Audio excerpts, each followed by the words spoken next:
Ora viva, o nosso muito boa noite, bem-vindos ao Política no Feminino. Estamos aqui para analisar os assuntos mais candentes da semana, como já é habitual às sextas-feiras, com o seguinte painel: Dalva Ringote, boa noite. Boa noite, Filomena. Susana Mendes, boa noite. Boa noite. Navita Angolo, boa noite. Boa noite, Filomena. E Luísa Grilo, obrigada, boa noite. Boa noite, Filomena. Bom, vamos começar com o primeiro tema. A Assembleia Nacional, por orientação do Conselho Superior da Magistratura Judicial, deu posse ao presidente eleito da Comissão Nacional Eleitoral. Esta posse gerou contestação pelos partidos políticos com assento no Parlamento. Este é, de resto, um dos primeiros assuntos que eu coloco à mesa por esta altura e começo precisamente pela Susana Mendes. Susana, o que é que isto representa concretamente?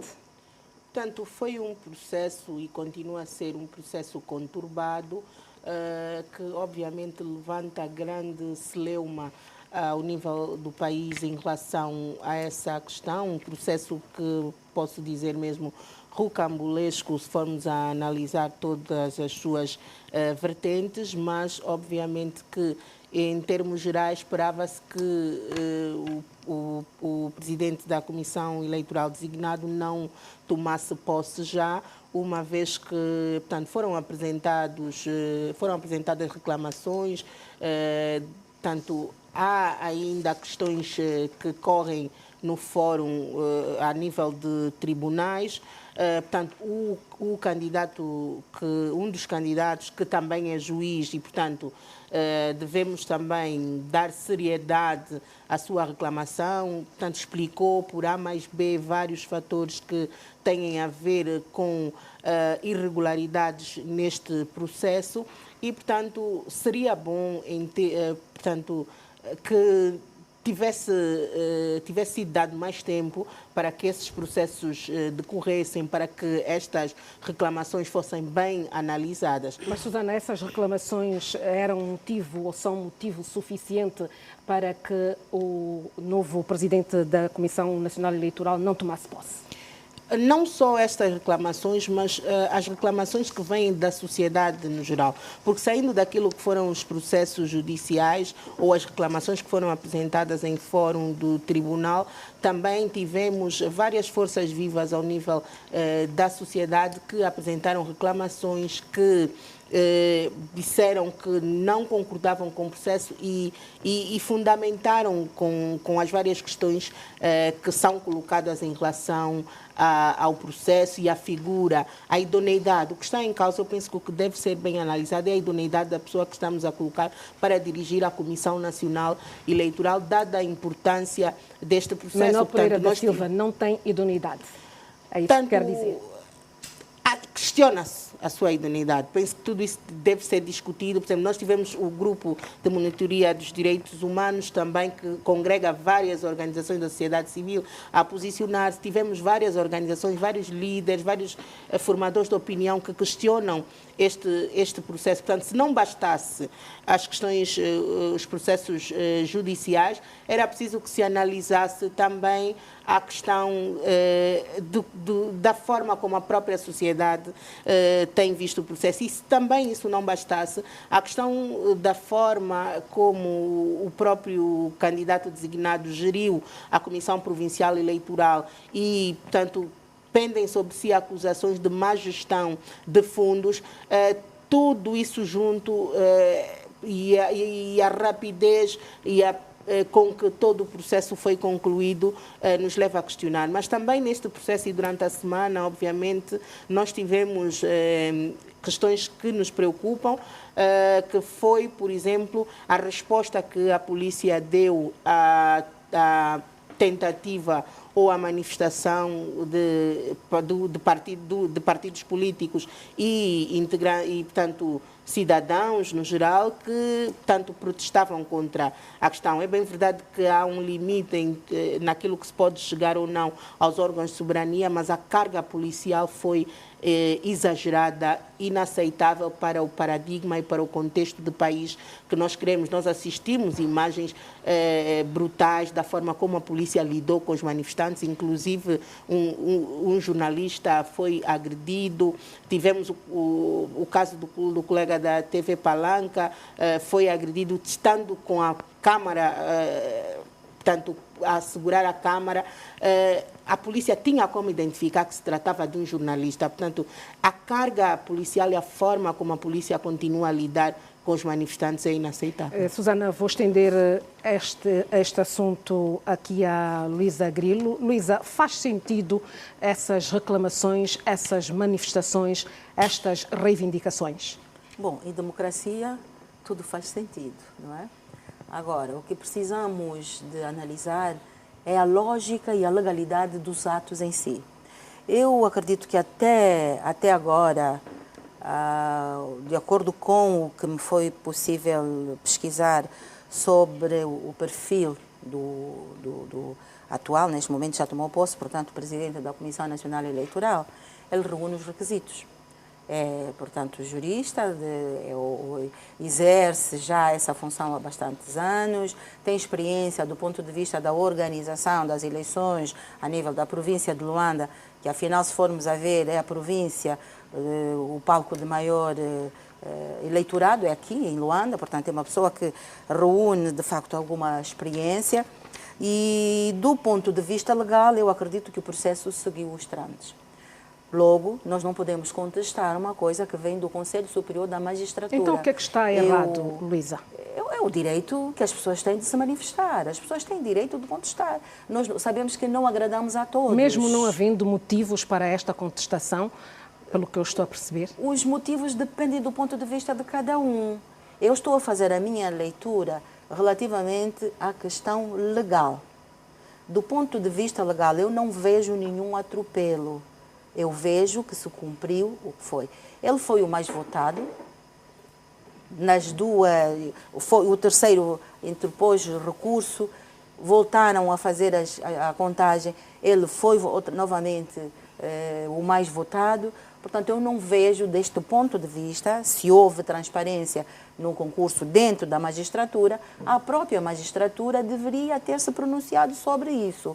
Portanto, se não há nenhum pronunciamento em relação a isso, os recursos foram ao Tribunal Supremo, o Tribunal Supremo indeferiu, temos que dar crédito às autoridades que assim o fizeram. Se há outras razões que levam a questionar a idoneidade do atual presidente da CNE, então é preciso que estes argumentos tramitem em juízo para que se possa pôr em causa a idoneidade. Enquanto estivermos na especulação, são opiniões de cada um, são pontos de vista de análise diferenciadas das pessoas. O que importa é do ponto de vista legal. Do ponto de vista legal, eu acredito que se cumpriu e, portanto, está aí. Tem experiência, trabalho, tem formação no domínio do que era solicitado, é cidadão nacional, portanto, tem mais de 35 anos, logo tem, penso que reúne os requisitos para se fazer. Tudo o resto, se se provar que não era nada disso, que houve irregularidades, ok, não há processos que são definitivos. Tudo é muito relativo. Portanto, enquanto houver... os ânimos vão se acalmar daqui a pouco, ficamos sempre nisto, há sempre conflitos. A Susana disse, e nós lamentamos de facto a agressão que houve aos manifestantes. Os manifestantes têm direito de se manifestar, é o seu direito de mostrar democracia a si mesmo. Cada um tem o seu ponto de vista e pode manifestá-lo, não há nada contra. Agora, se houve excesso da polícia, é de facto de lamentar e é de reprovar. Isto não deve ser feito. Navita, os ânimos exaltados, justifica-se que os ânimos estão exaltados no seio da oposição? Primeiro dizer que não há ânimos exaltados, há sim uma vontade de exigir que no novo paradigma tão badalado nós possamos construir instituições sérias, idôneas, aquelas que possam alavancar, tanto do ponto de vista político, econômico, social, o nosso país, que portanto, precisa de instituições fortes e sérias. E, de facto, o empossamento do novo presidente da CNE, o senhor Pereira da Silva, foi marcado, sim, por fortes contestações, que não foram só naquele dia de posse. Se, de um lado, lá fora, a juventude estava no seu direito, nos termos do artigo 47 da Constituição da República, do outro estavam os partidos políticos na oposição. Também dizer que não são só os partidos políticos, mas a sociedade civil também está dividida relativamente àquilo que é a idoneidade cívica, não é? A probidade do senhor presidente da CNE. Mas, Rita, houve um Eu concurso digo, dizer que o o dia do empossamento foi antecedido por interposição de medidas cautelares, né, que reclamavam a forma como o processo foi conduzido. Não só os partidos políticos, eu dou destaque para o partido UNITA, que interpôs, portanto, ao tribunal para que o processo fosse averiguado, depois de receber uma reclamação de um juiz, também o senhor Agostinho dos Santos, que elencava exatamente algumas irregularidades da forma como o concurso foi feito, desde a apresentação dos documentos, em que tudo indica que o atual presidente da CNE entregou os seus documentos fora do prazo normal, inclusive entregou algumas qualificações também que ainda não tinham sido realizadas. Falo de um Mas isso são motivos para deitar por terra todo um processo que eu vou explicar porquê. É legal. Um processo que se quer sério para uma CNE não pode estar eivado de questões, de suspeições. Nós não precisamos de entrar para isso. Mas, como diz na Rita, são apenas suspeições. Não são suspeições. Eu devo partilhar também, quando falo da probidade do senhor presidente da CNE, tenho aqui este documento que é da CNE, assinado pelo presidente cessante, que é o que passou as pastas ao novo presidente, relativamente à gestão da Comissão Provincial Eleitoral, sob tutela do senhor Manico, onde são elencados assuntos graves de probidade, como, por exemplo, a execução de 10 milhões de kwanzas, não é, para comprar telefones à CNE, à Unitel, por exemplo, para a CNE, quando a própria CNE já tinha feito um contrato com a Unitel para fornecer todos os telefones a serem utilizados no processo eleitoral.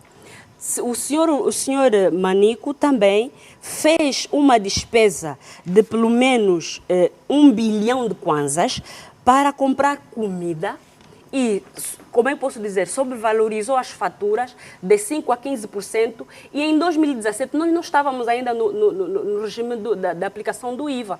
Inclusive, nesses contratos, ele pediu que as empresas incluíssem o IVA. Para além disso, adquiriu computadores no valor de 10 milhões de kwanzas, quando a CNE, na pessoa do seu presidente, havia proibido a aquisição de quaisquer computadores porque já havia um contrato com a Indra. A probidade do senhor Pereira da Silva também vai no sentido de que, até se prove o contrário, a inocência dele, ok? Diga-se que ele está arrolado num processo em curso na PGR. Ainda não sabemos qual é o desfecho, portanto, nós pensamos que há cidadãos angolanos... Mas não seria, não seria melhor esperar que este processo que está na PGR fosse concluído para daí se ter mesmo a certeza de que, de facto, para além do processo da PGR, eu digo o seguinte, um indivíduo que gere de forma indisciplinada, não é? Fora daquilo que são os trâmites da gestão das despesas do Estado, estava no órgão inferior, vai para o órgão superior, há, se calhar, interesses de grupo que não são declarados aqui. O senhor não tem probidade... Mas que poderia haver, na sua opinião? Eu agora entendo. Se ele desautorizou o presidente da CNE naquela altura e fez aquisição de produtos, de equipamentos também com desautorização, de forma desautorizada. Não desautoriza na vida. É porque uma o unidade senhor orçamental com competência de proceder não tinha competência. Ele não tinha competência para fazer. Provincial. Eu só estou a vos dizer. Não. Com recursos próprios. Haviam regras de execução. Ele tinha que fazer isso dentro das regras estabelecidas. Está aqui escrito. Ele não podia fazê-lo, porque já haviam contratos claros. Independentemente de ser uma unidade orçamental, as unidades orçamentais têm limites. Sabe-se sim. Limites que são escritos. Não, os limites são estabelecidos pelo Ministério das Finanças. Não, deixa-me dizer, ele era órgão dependente da CNE nacional. Ele, para além de ser, né, eu vou dizer que eu fui gestora, desculpem, fui gestora eleitoral.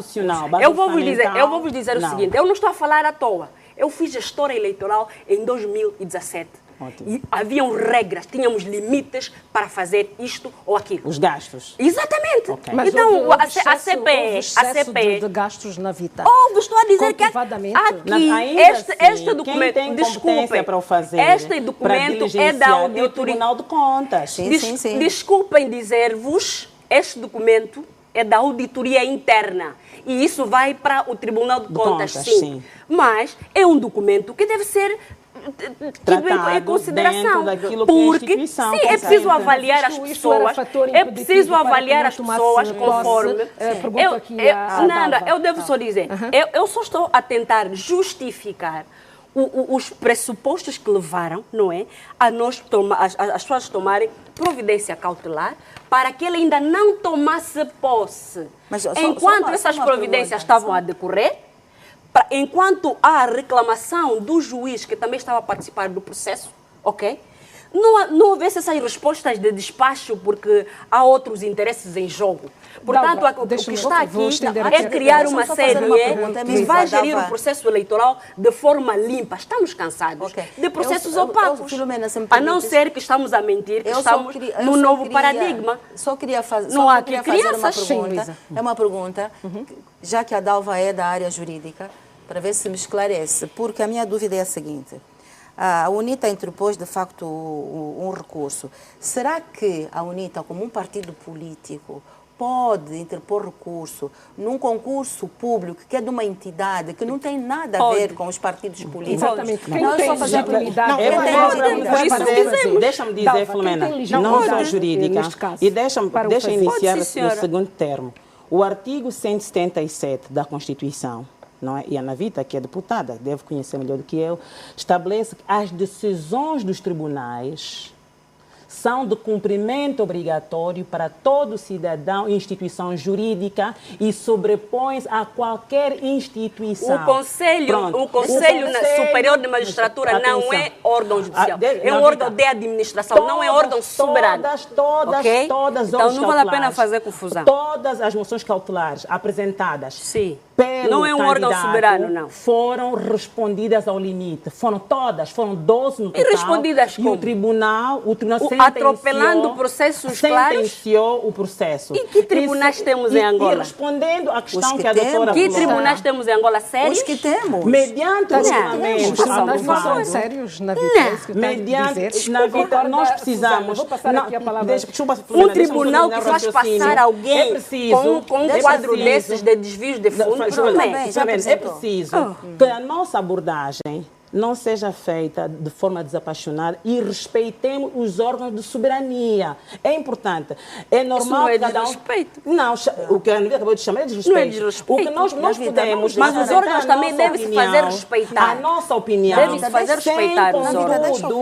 Sem, contudo, de respeitar aquilo que são as instituições legalmente instituídas. É muito importante. Então, é importante também dizer, doutora, que mediante o regulamento aprovado para o concurso de provimento do presidente do Conselho Nacional Eleitoral, não é?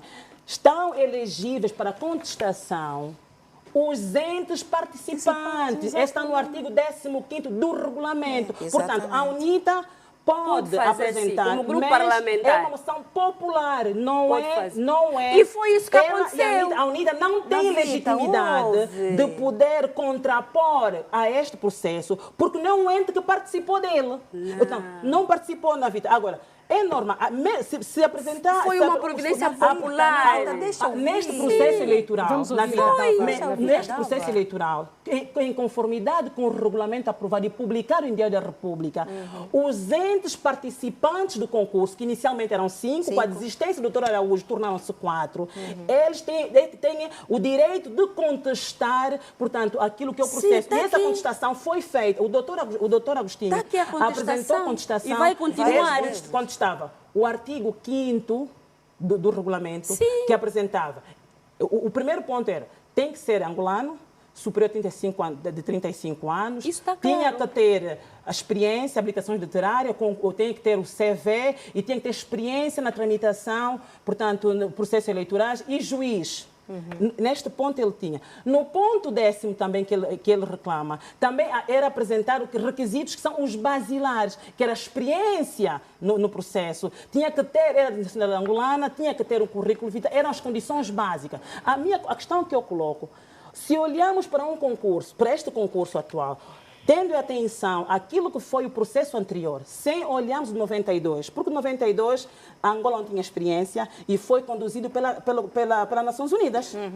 Subsequentemente a este processo, nós tivemos o caso em que foi em 2005, foi o Dr. Caetano Sousa, porque ele foi comissário também, foi o primeiro presidente. E nós tivemos depois a doutora Inglês, não é, que foi comissária em 2010, tivemos em 2012 o Dr. Edeltrudes Costa, que durou um período muito curto, né, foi numa perspectiva temporária, e depois então surgiu mesmo em 2012 o Dr. Silva Neto. Portanto, estes senhores que ocuparam esses cargos, não é, quer o Dr. Edeltrudes Costa numa perspectiva temporária ou interinamente, têm experiência no ramo, são juristas, quer dizer, e trabalharam já na comissão eleitoral, eram maiores de 35 anos, tinham um currículo aceitável. A questão do doutoramento não se coloca se para a assunção de cargos públicos se tinha que ter doutoramento. O que é importante é a licenciatura e a experiência que se tem. Eles tinham que apresentar este documento. Por outro lado, a Assembleia Nacional não tem competências para impugnar, porque do ponto de vista jurídico não tem competência. Quem tem competência é o Conselho Superior de Magistratura Judicial, que aprova, primeiro, os critérios de elegibilidade, acompanha o processo eleitoral e, tendo aprovado, o candidato tendo as condições mínimas, remete o processo à Assembleia. A Assembleia, o seu ato é de formalismo. Portanto, sim, as questões que apresentam... Deixa só.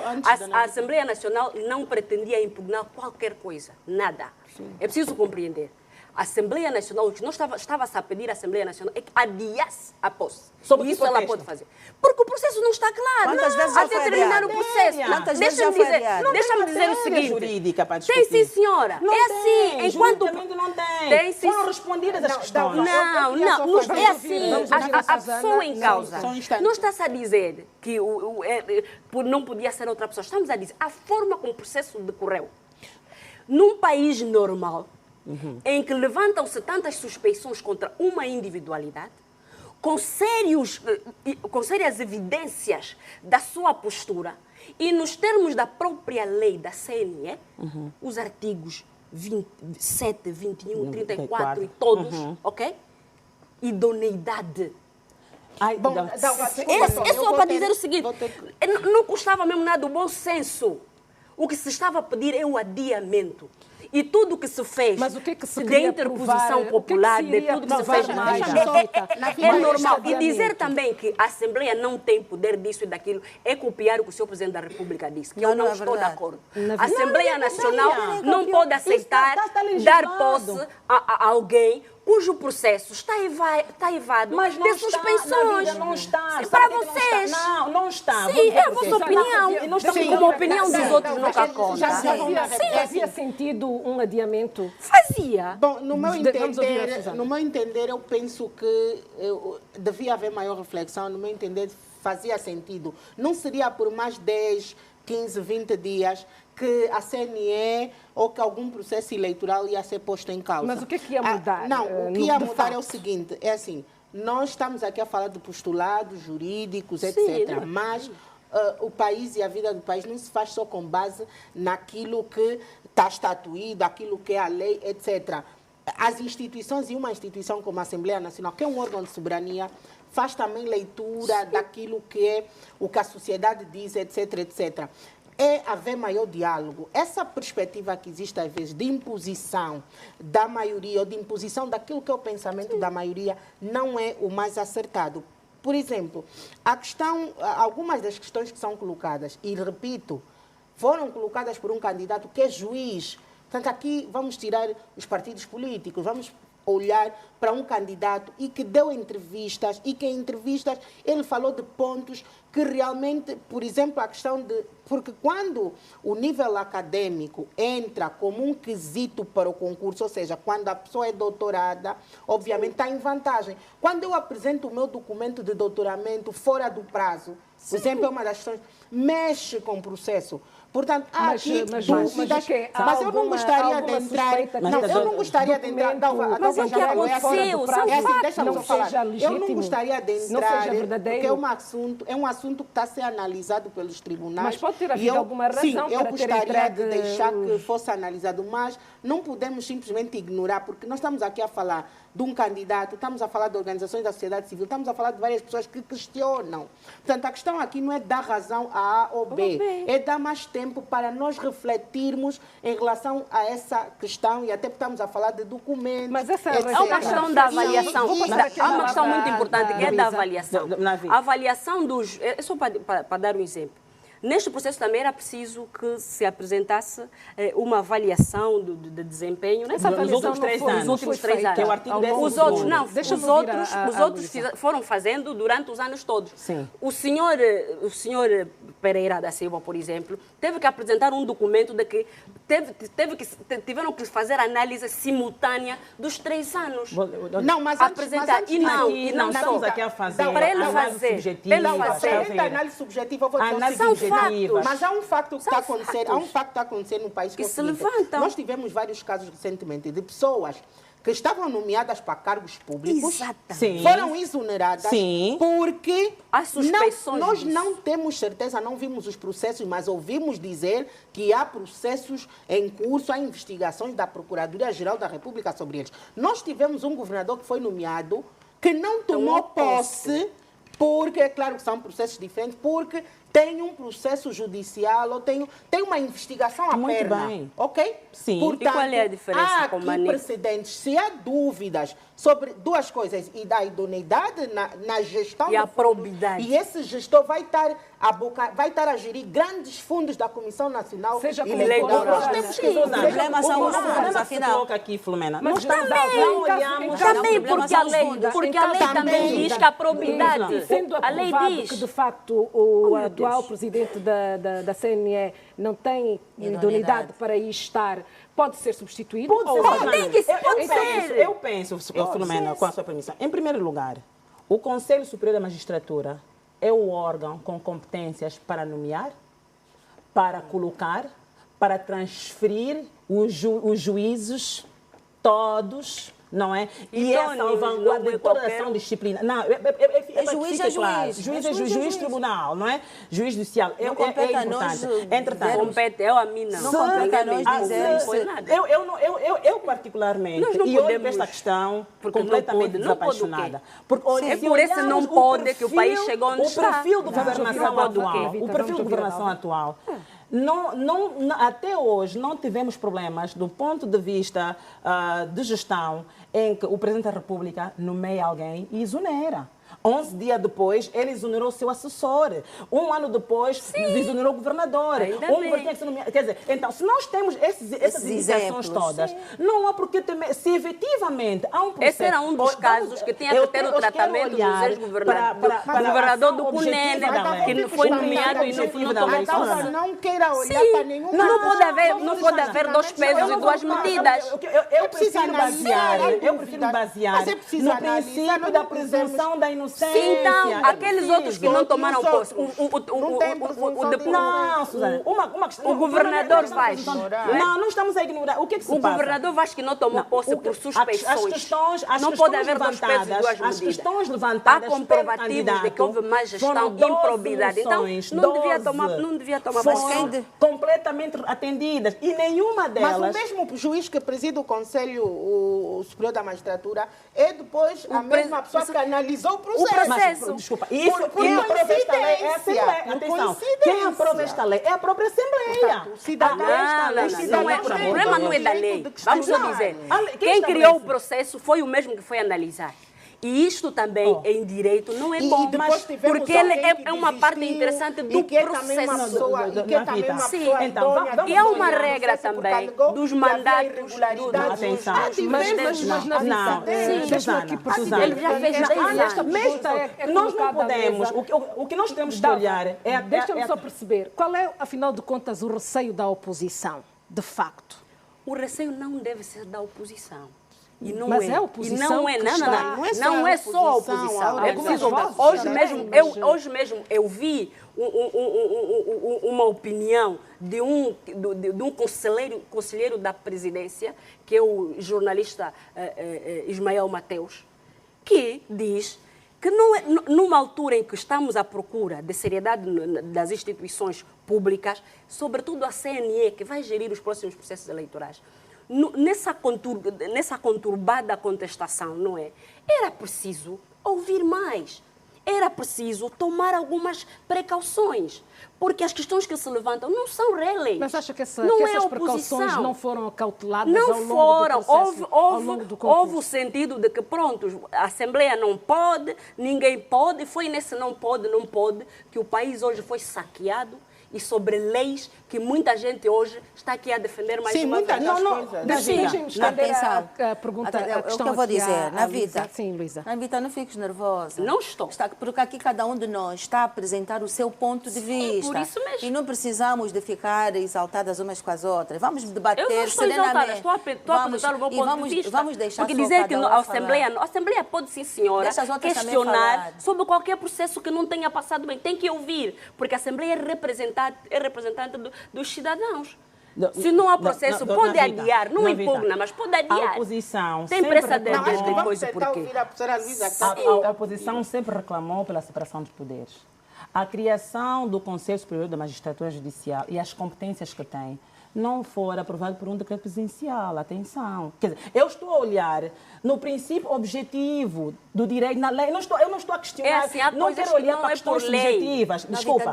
Não, isto é subjetivo. A vida não é por lei. Não, temos princípios. O direito é composto. Sim, porque muitas vezes usamos as leis para fazer vingar interesses de grupo contra o interesse da nação. Se coloca aqui essa abordagem, o que nós temos que atacar, Filomena, é um facto. Não atacar o caráter das pessoas. O fato é esse. Hoje nós estamos a falar do país, de como é que valores foram transferidos. Muitas dessas operações foram com base legal.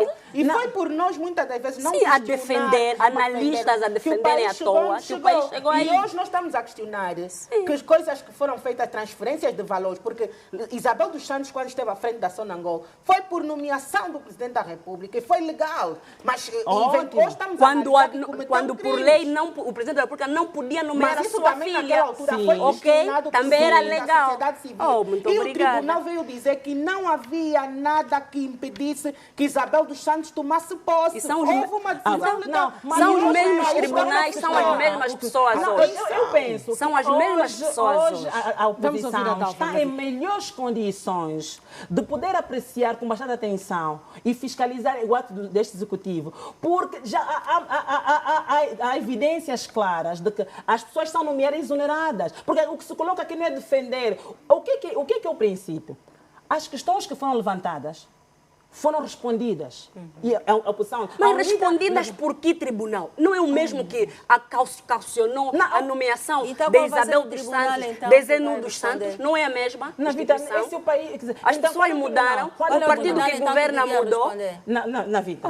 Navita, Então, quando qual é o tribunal que devia responder? A governação, essa é uma abordagem muito fora daquilo que estamos a tratar. Estamos a olhar para esta, nós estamos a tratar uma questão específica, Navita, uma questão específica. Uma pessoa que gere mal, o partido e a lei diz que não tem idoneidade, não tem probidade. Navita, seja quem como diz? for, E é um governador que nem tomou posse, porque suspeita-se que roubou 3 carros. Uma pessoa que o dinheiro está aqui, claro. Quem o diz? Seja como Quem for, o diz? A fazia CNE sentido, nacional, fazia minha sentido senhora. que Este processo, nós falamos inicialmente, é submetido ao Tribunal de Contas, que é o A órgão CNE com competência nacional para é que diz, diligenciar. já foi. Então, Ok. se o processo decorre, Já eu foi. penso, se há evidências se um dia ele claras sair? em que ele tenha praticado atos de peculato, usurpação de patrimônio do Estado, Está arrolado num aquisição processo também ou curso na aquisição PGR, indevida para além disso. de bens públicos ou a inflamação de preços.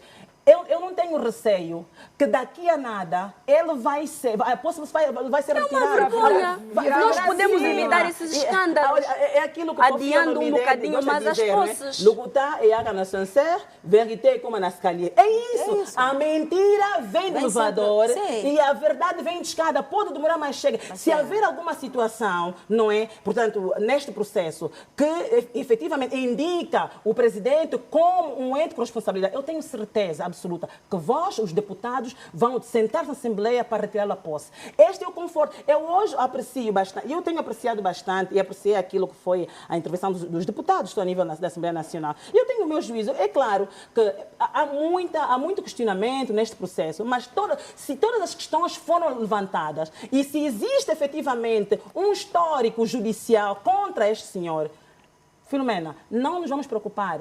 E penso que nessa dimensão nós estamos a Assembleia vai tomar medidas em função da orientação do Ministério Público para tirá-lo. Seja como for, eu gostaria de ouvir a vossa opinião sobre relativamente à atitude da oposição em ter abandonado a sala no ato de tomada de posse. É o uso da sua liberdade, exercício de liberdade. Eles Mas fazia podem, algum sentido que isso acontecesse? Bom, se eles não estão de acordo com a pessoa indicada, portanto, não quiseram testemunhar esse ato.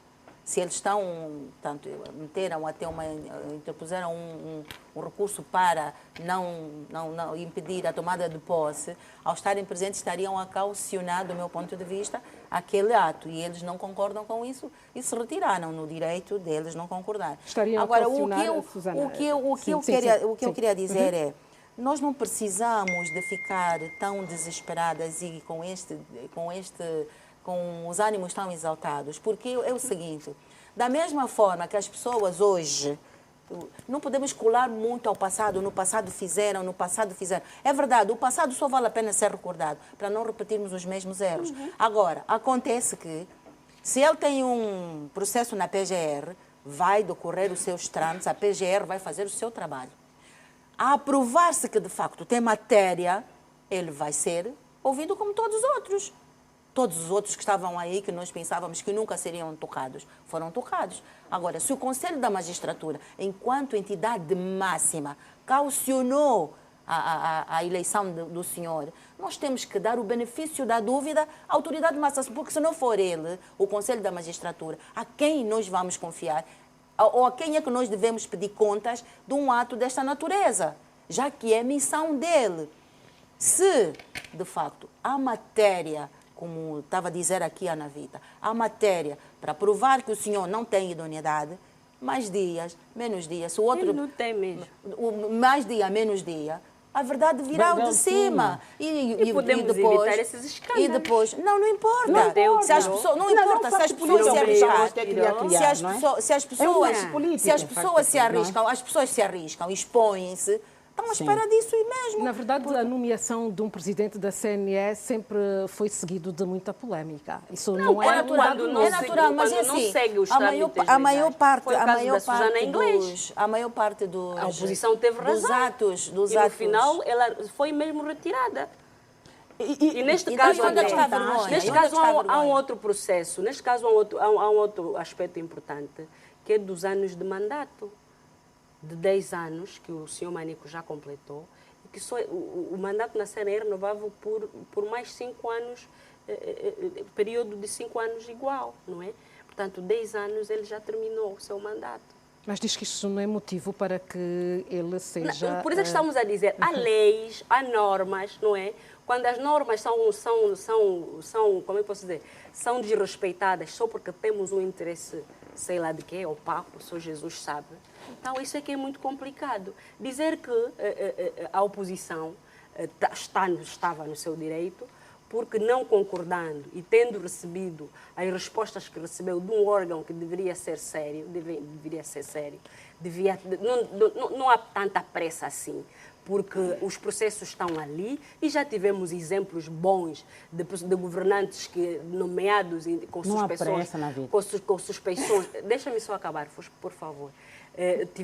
Até a posse teve que ser anulada e escolhido outro governante, portanto, mais um dia, mais 3 dias, para que, sobretudo, as dúvidas se pudessem dissipar, porque nós queremos, neste momento, o país precisa de tranquilidade. Certamente as dúvidas serão dissipadas. O país precisa de ter instituições sérias. E a CNE, de vamos ouvir a Luísa. Não, eu vou acabar, né? A Luísa estava com a palavra. E tu tiraste a CNE, de facto, ainda não deu lições boas de gestão dos processos eleitorais. Portanto, o que se está a pedir é que tenhamos pessoas idôneas que façam com que, doravante, há resultados eleitorais. Quem ganhou, ganhou. Quem perdeu, perdeu. O outro felicita o outro. Estamos a partir, não com processos em que tem que haver corrupção eleitoral, para depois alguém, como Manicos e outros, terem que manipular resultados. Vamos para onde assim? As dúvidas serão dissipadas. Eu penso que sim, que as dúvidas vão ser dissipadas. Mas é natural que em processos desta natureza, sobretudo em África, nunca satisfazem as partes todas envolvidas. Porque os africanos, temos sempre não tem ética. De uma maneira geral, as eleições dão sempre assim um burburinho, mas em África é muito mais, porque a apetência pelo poder é muito grande e as pessoas, os interessados no poder, criam sempre artifícios para justificar, para impugnar, para tem poder... havido provas contundentes sobre isso, sobretudo em Angola. Bom, e depois, é sempre assim, quando nos convém, a separação de poderes é boa.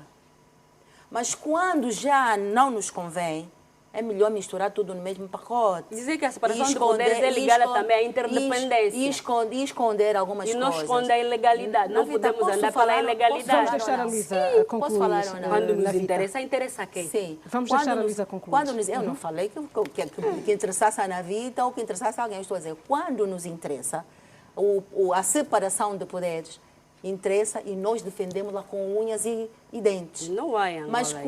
Mas quando não nos interessa, nós acabamos por criar sempre essas dificuldades também em não é um fato ainda. Em termos de comunicação. Em Angola não é. Na Vita, assim não vai ser possível. Vamos acabar. A Assembleia Nacional está subalternizada. Não há condições para se discutir. Vou só dar a palavra o que nós assistimos aqui, não há. O que nós assistimos aqui, na verdade, lamentável. Portanto, eu até digo mais.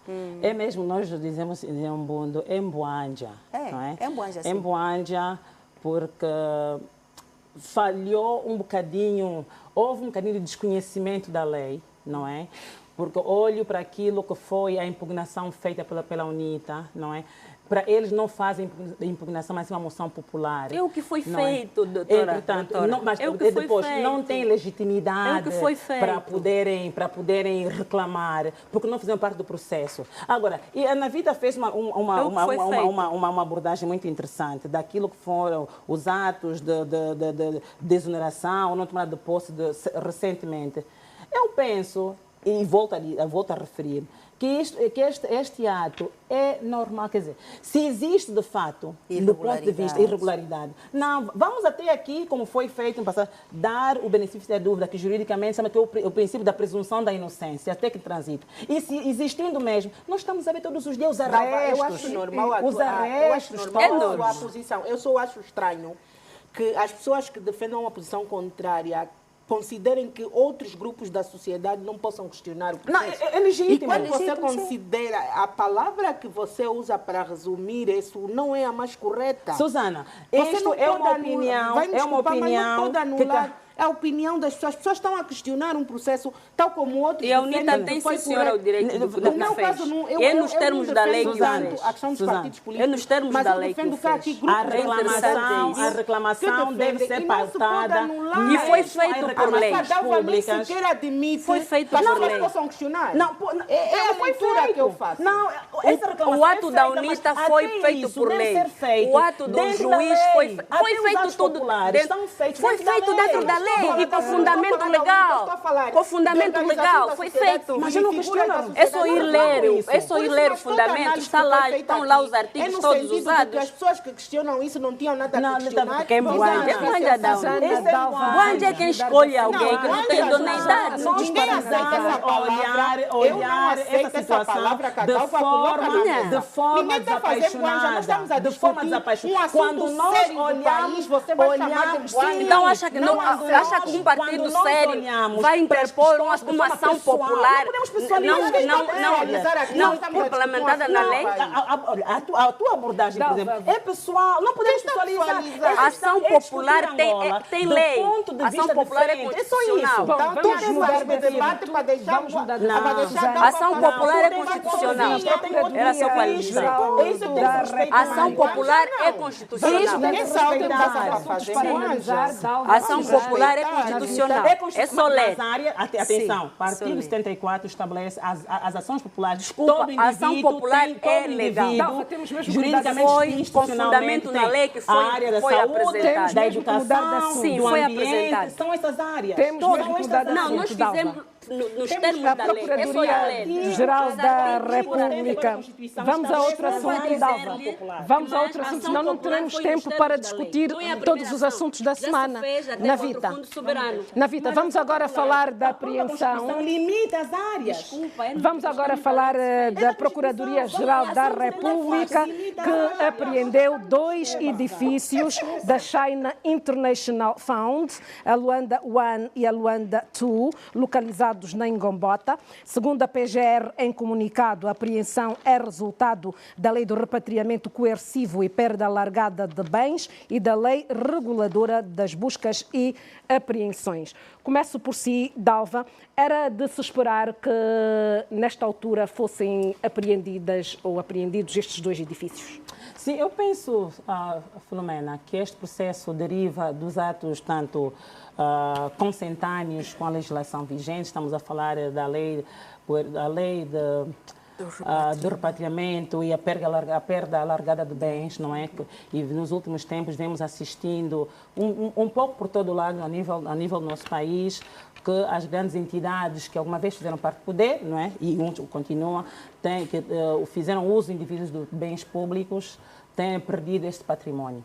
Mas ainda nesta questão, eu gosto de pensar e fazer uma reflexão sobre aquilo que foi a posição apresentada por Max Weber, um sociólogo alemão, em que ele introduziu o conceito de patrimonialismo. Este é o termo, penso ter sido, em que é um Estado caracterizado em que se confunde a esfera pública e a esfera privada, onde um líder assume o poder e toma para si responsabilidades particulares que, a princípio, eram do Estado. E esta ação, ele cria mecanismos institucionais, não é, para permitir que todo o ato, todo o património seja tratado como se fosse para si. E esse conceito foi aplicado muito mais no século XVI até o século XIX, no tempo do absolutismo, em que os reis diziam "Je suis l'État, l'État c'est moi", eu sou o Estado sou eu, não é? E criando assim alguns fenômenos políticos sociais. Nós olhamos, por exemplo, aquilo que se criou no passado, é a personalidade política, em que as pessoas usam um mecanismo de apadrinhamento associado com nepotismo, em que o Estado, em primeira instância, é prejudicado, não é? E, portanto, fazendo um paralelismo com a nossa realidade, eu posso pensar que grande parte dos entes públicos, não é? Ou os entes políticos que assumiram cargos de relevância no passado, e sobretudo aqueles que estiveram muito próximos do então Presidente da República, tomaram para si, não é, responsabilidades que eram públicas, assumiram tanto a direção de instituições e o seu patrimônio foi tratado como se fosse propriedade privada. E penso que este caso, não é, a ser verdade, não é, porque é uma medida cautelar, não é, imposta pelo Ministério Público, e que até que seja transitado em julgado, o proprietário continua a beneficiar do princípio da presunção da inocência, não é? Portanto, a ser verdade, eu penso que os nossos sociólogos, os nossos políticos, deveriam mesmo estudar de forma muito mais profunda, porque serão muitos casos, não é? E vai acontecendo a cascata. É um processo irreversível. É um processo, deve ser irreversível em função da legislação tanto aprovada. Deveriam estudar se o caso de Angola, concretamente, foi feito um caso, os estudos estratégicos para a África, fez um caso de estudo para o Congo, depois também para o Gabão, não é? E seria bom podemos apreciar também um estudo sobre Angola, se o então Presidente da República, será que ele sabia de toda esta problemática ou da apropriação indevida de bens públicos, não é? Ou patrimonialismo aplicado em Angola, ou ele utilizou esse mecanismo como forma de proteção do seu próprio poder, não é? Porque não se concebe, não é? Olhamos para aquilo que é, portanto, o universo de patrimónios que foram tirados da esfera do Estado, se efetivamente é uma ação isolada ou é um ato que foi deliberadamente praticado para, portanto, lesar o Estado. Portanto, eu penso que não foge desta linha e vou deixar, calhar, minhas colegas para reflexões sobre a matéria. Pois, eu ia exatamente perguntar a Susana. Susana, na prática, o que é que essas apreensões significam de facto, querem dizer de facto? Eu penso que, no geral, é um exemplo, é uma mensagem que está a ser passada para a sociedade, penso que é o mais importante, e para os gestores públicos, no sentido daqueles que gerirem mal, aqueles que se apropriarem indevidamente de fins de bens públicos, que usurparem os bens públicos, vão ser responsabilizados. Penso que a grande lição que podemos tirar daqui é esta.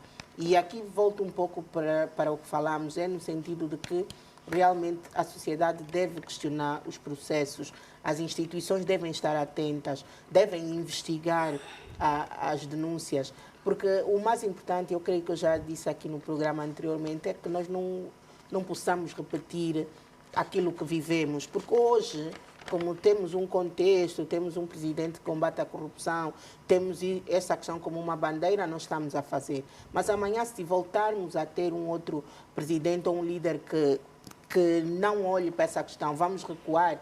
Não. É preciso que se fortaleçam as instituições, é preciso que esse processo continue, garantindo, obviamente, os direitos daquelas pessoas que são visadas, são acusadas.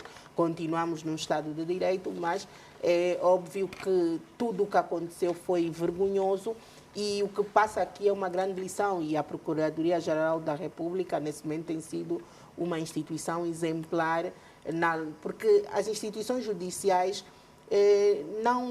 o fim último não é simplesmente executar o que está na lei, elas também representam o povo. Aliás, muitos dos juízes, quando ditam a sentença, dizem em nome do povo angolano, é também em nosso nome que muitas das vezes são tomadas as decisões. Portanto, o sistema judicial é o último garante naquilo que é a proteção dos nossos interesses. Navita, o que poderá acontecer a seguir, na sua opinião? Bom, eu penso que o processo vai continuar, que já dissemos da outra vez que é exatamente no âmbito da lei do repatriamento coercivo de capitais e da perda largada de bens.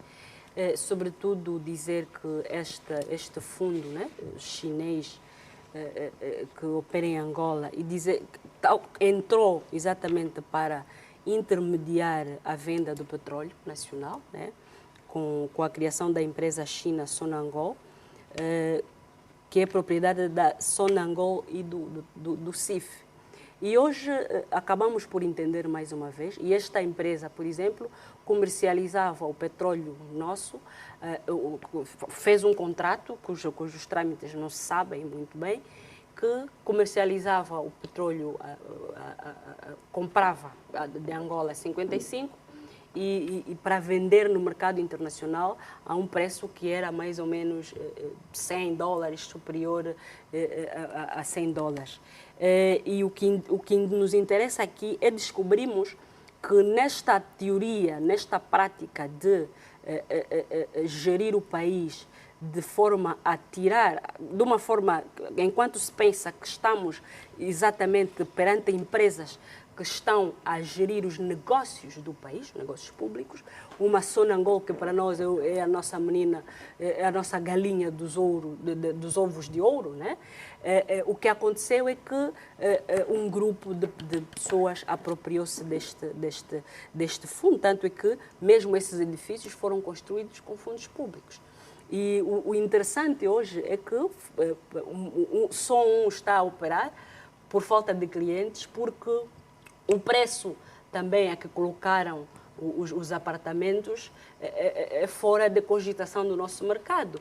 Em 2012, 2013 mais ou menos, só um apartamento daqueles estava, a sua renda estava por aí $70 mil mensais.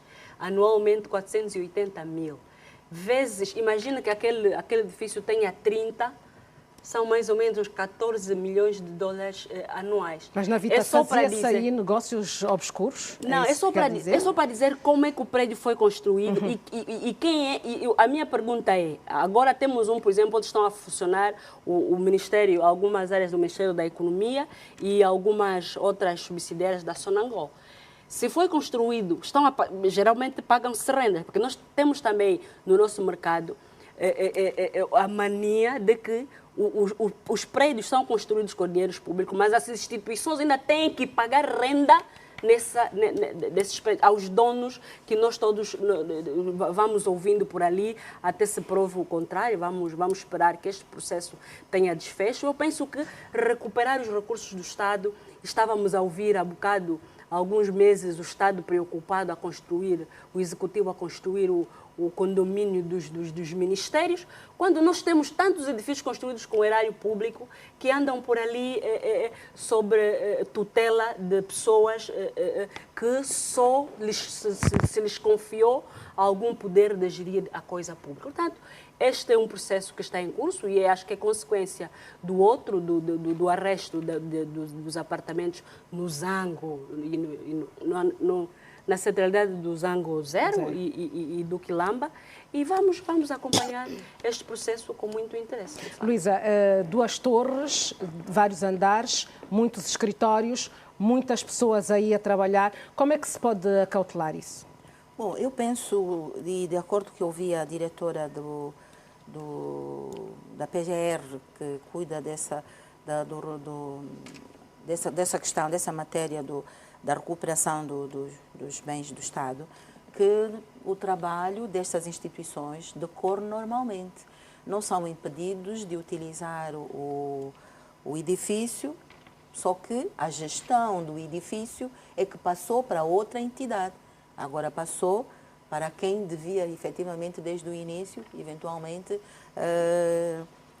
gerir. Portanto, vão continuar a trabalhar. A única coisa é que os donos, pseudo-donos ou não podem se beneficiar das rendas, como disse a Ana Vita, não se pode beneficiar, não pode usufruir dos benefícios que venham destes imóveis, do aluguer dos imóveis ou qualquer coisa assim do gênero. Bom, este é o outro processo que as colegas já disseram, e muito bem, que vem na senda dos outros processos todos que vamos assistindo ali, de bens que eram do Estado e que acabaram por virar privados, onde, de facto, o limite entre o público e o privado não ficou claro, não havia uma linha que pudesse mesmo ser divisória das águas, e criou-se essa confusão toda. Bom, ele foi construído com fundos próprios, mas há 2 cidadãos que têm a titularidade dos edifícios. Serão eles os Quem donos. são esses cidadãos? Bom, de acordo com o que eu vi, é Fernando Gomes dos Santos e Samora Borges Sebastião. São os legítimos proprietários dos oficialmente edifícios? São eles que constam e que subscreveram, portanto, isso. Logo, eles terão que provar que Eles são os proprietários. E onde foi injetado, então, o fundo do Estado? Como é que eles usaram o fundo do Estado para um bem que é particular?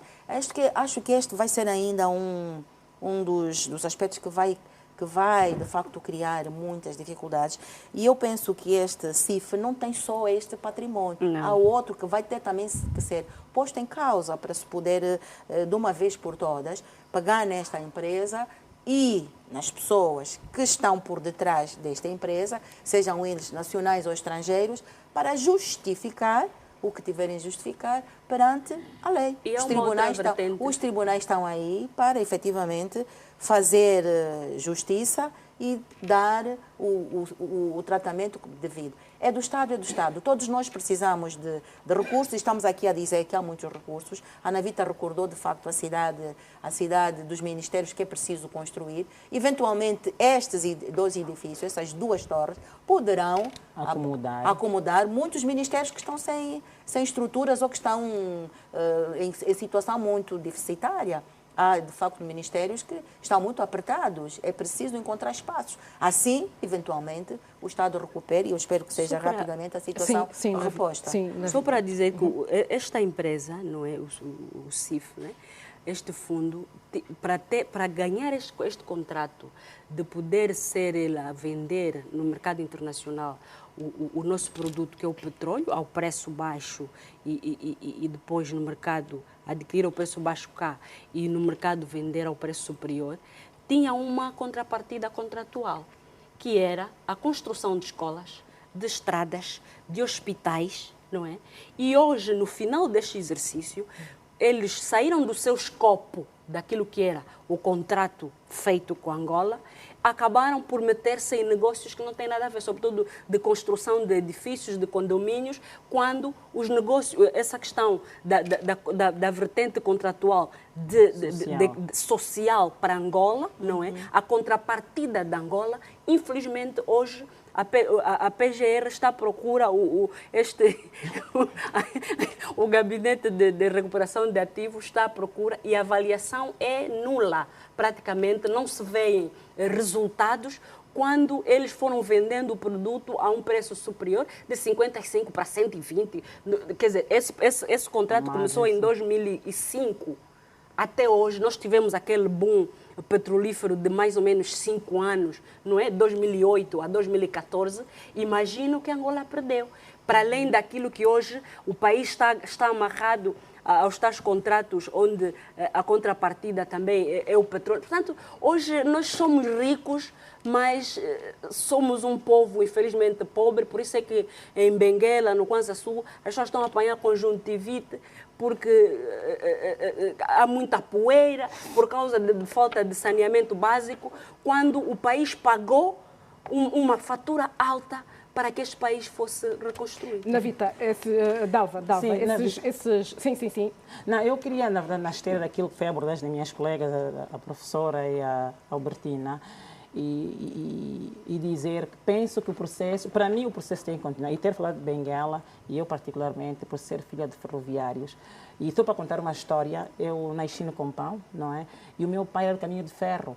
E ao lado da nossa casa, na rua, na Chaplin, era o caminho de ferro que a gente caminhava de casa para o caminho de ferro. Hoje, até o caminho de ferro foi privatizado. Quer dizer, já o comboio por ali não passa, já não é uma estação. Porque as pessoas que tomaram conta do poder ontem, até do espaço público, apropriaram-se. E eu espero, sinceramente, que a PGR lance mãos a este processo, porque, como eu, muitos jovens de Lobito têm saudades do comboio que nós não vimos. A nossa terra está completamente destruída por este processo, quer dizer, e que não se faz nada, e tem que se fazer alguma coisa. O processo tem que continuar, e é bem verdade que o país pagou uma fatura muito alta neste processo de investimento e que os retornos não são tangíveis, mas do ponto de vista econômico, a contração deste processo de dívida tem impacto nas contas públicas, não é? Contribuem para o aumento do rácio da dívida pública versus o PIB. E quem vai pagar essa despesa? Somos nós e os nossos filhos. Portanto, é preciso que começamos a reorganizar o nosso país. Quer dizer, o desafio é muito grande, não é? E não sei se na nossa geração vamos conseguir atingir um nível ótimo de governação, porque ainda existem vários resquícios do passado e o combate deve ser sistemático e contínuo. Portanto, como esta situação no caminho de ferro do Lobito, que eu trago, que me toca pessoalmente por ser do Lobito, não é? Eu gostaria até de ver outras situações também a serem recuperadas no âmbito da lei, portanto, da recuperação de ativos e carreira de bens. Antes de partirmos para o intervalo, eu gostaria de ouvir aqui a opinião da Susana. Susana, os proprietários desses edifícios terão ou não pautado por aquilo de facto a que os edifícios foram construídos? Para os objetivos concretos? Eu penso que houve claramente desvirtuar daquilo que era o objetivo tanto do próprio fundo e outros fundos que o país teve na altura. Não foi um processo transparente e já naquela altura se questionava essa situação e hoje, obviamente, a questão é a perda de bens, mas eu penso que também deve haver uma responsabilização criminal, porque não é, penso que não é só a recuperação dos bens, mas a responsabilização daquelas pessoas que assim procederam. Isso sem dúvida. E dizer que os que aparecem, o senhor Fernando dos Santos e Borges Sebastião, só são os assinantes do Pacto Social. Exatamente. Os donos são que já foram levantados, altamente generais, e alguns outros com cargos de vice-presidências anteriormente. Bom, mas eles já disseram que não são donos, portanto vamos deixar que a PGR faça o seu trabalho e que se comprove se são ou não são. Só um que disse. E com este assunto vamos para um rápido intervalo. É breve, já voltamos com outros temas da atualidade. Até já.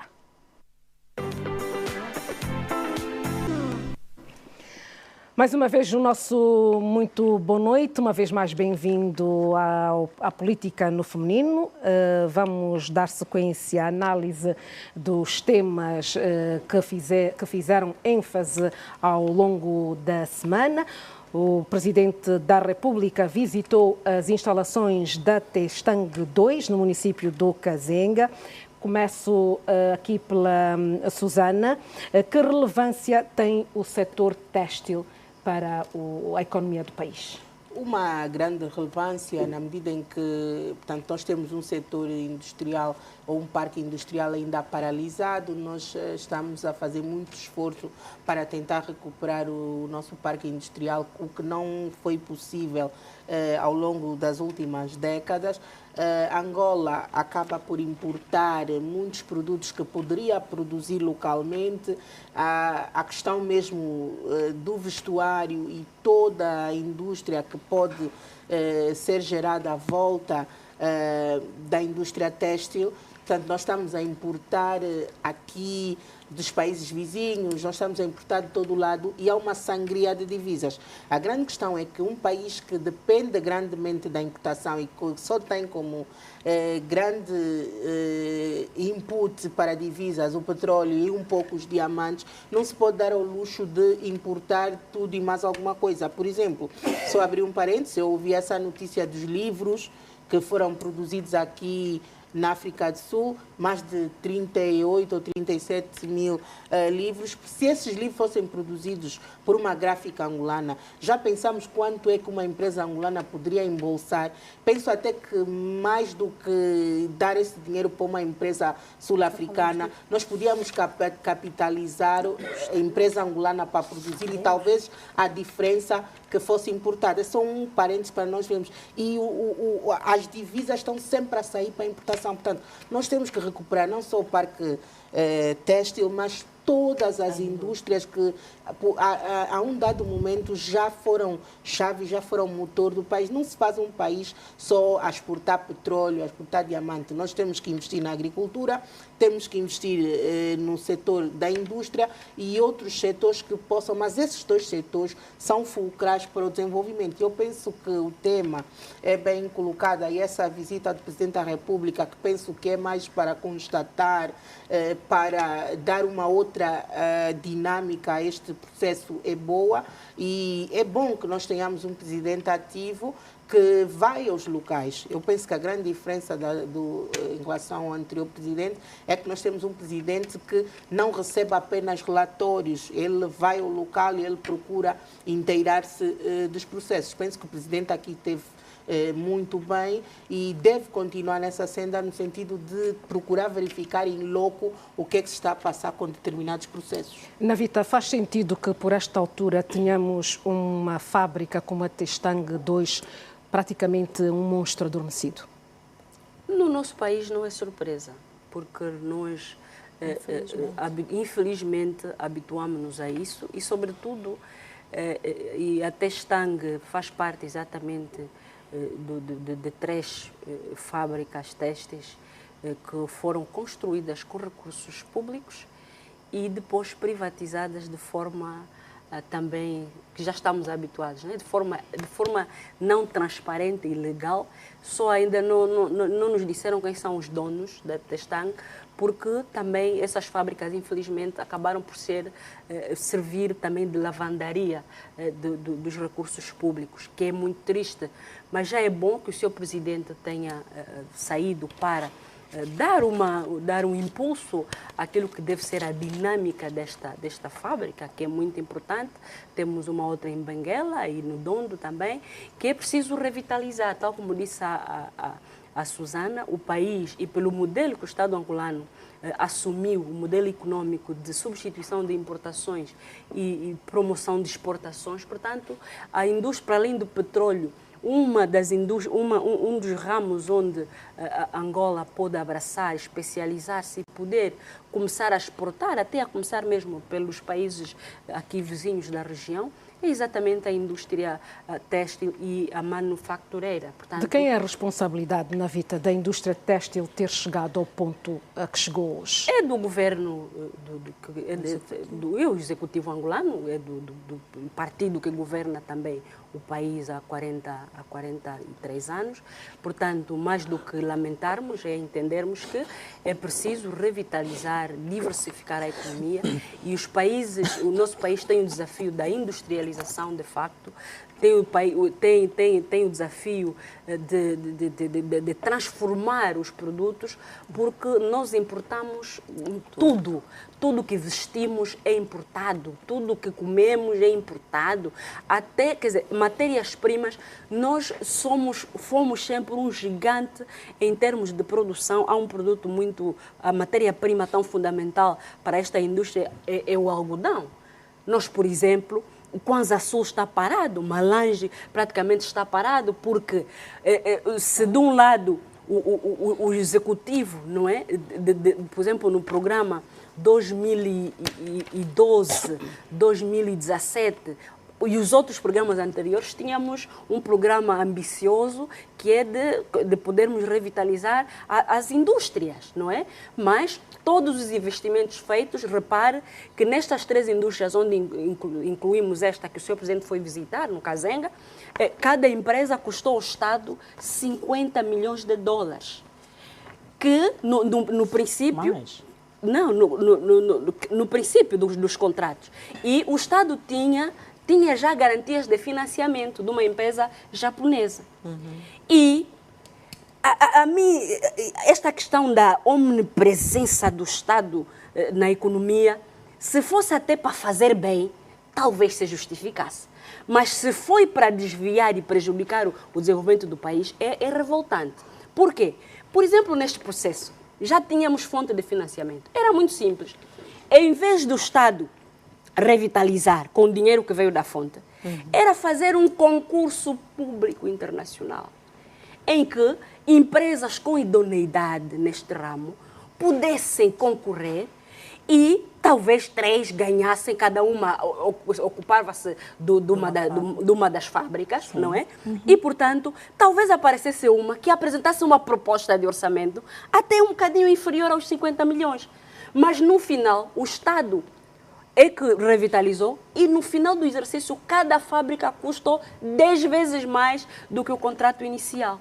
Mas o Presidente da República orientou a contratação de entidades gestoras no curto prazo para essas empresas. Como é que acha que isso se procede? Não, eu penso que se temos um monstro adormecido, que é a ociosidade do capital, o país Angola não se compadece com isso. Nós temos tudo para alavancar a indústria, alavancar a economia, e que é preciso tomar medidas imediatas. É preciso, sim, que esses concursos agora anunciados sejam desta vez claros, porque também temos o handicap do nosso país de termos o empresariado, sobretudo nacional, descapitalizado, e aqueles que têm dinheiro, infelizmente, muitos deles vão cair no grupo dos marimbondos. Eu não sei como é que o Estado vai fazer isso, mas que precisamos que este monstro seja revitalizado, acorde, porque os panos, hoje, por exemplo, com a crise, as mulheres tínhamos na mania de importar roupa,